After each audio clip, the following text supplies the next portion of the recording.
Yes, this is the afterlife. There are only three things to know. You have become god of your own solar system. If you shepherd a species into a star-faring civilization, you will ascend to heaven.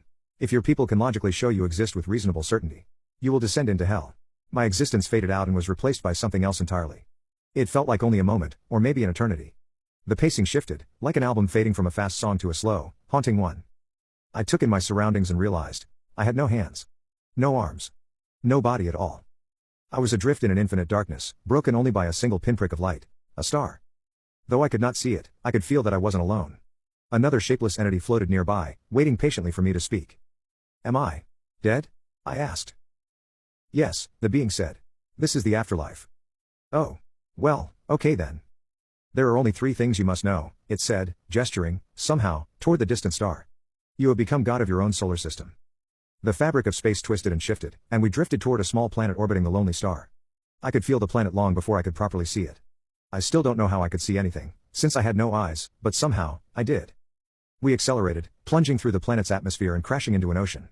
Color and motion bloomed around me, a welcome change after the emptiness of space. We shrank smaller, or maybe the world grew larger, and suddenly we were surrounded by tiny plankton. I could feel them. Their richness. Their life. Their stubborn little pulses of existence. A humble beginning. But everything has to start somewhere.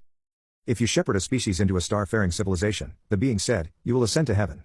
If your people can logically prove your existence with reasonable certainty, you will descend into hell. Well, that seems a bit harsh, I muttered. Rules are rules, the being replied indifferently. I am permitted to answer one question. Choose wisely. Already, I could feel time slipping away. First a few days. Then months. Then decades. I resisted, pulling it back, not ready to lose any of it yet. The plankton floated peacefully, oblivious. I doubted they had emotions yet, but maybe, someday. I tucked the thought away. There would be time for that later. There was only one question in my mind. It seemed like a poor use of my one chance, but still, it was all I could think of. I have my question, I said.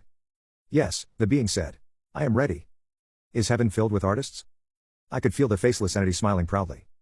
Right to the brim, it said. I thought so.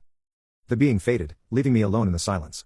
I hovered for a long moment, resisting the urge to nudge one of the plankton upward toward the light. I could intervene. But I shouldn't. They had to find their own way. It would always have to be that way. I probably had a few 100 million years before anything interesting started happening down here. That should be enough time. With a gentle thought, I left the ocean, drifting back into the cold vastness of space. The emptiness pressed in again, but this time, I welcomed it. Time to get painting, I thought. Maybe I'll start with a nebula or two.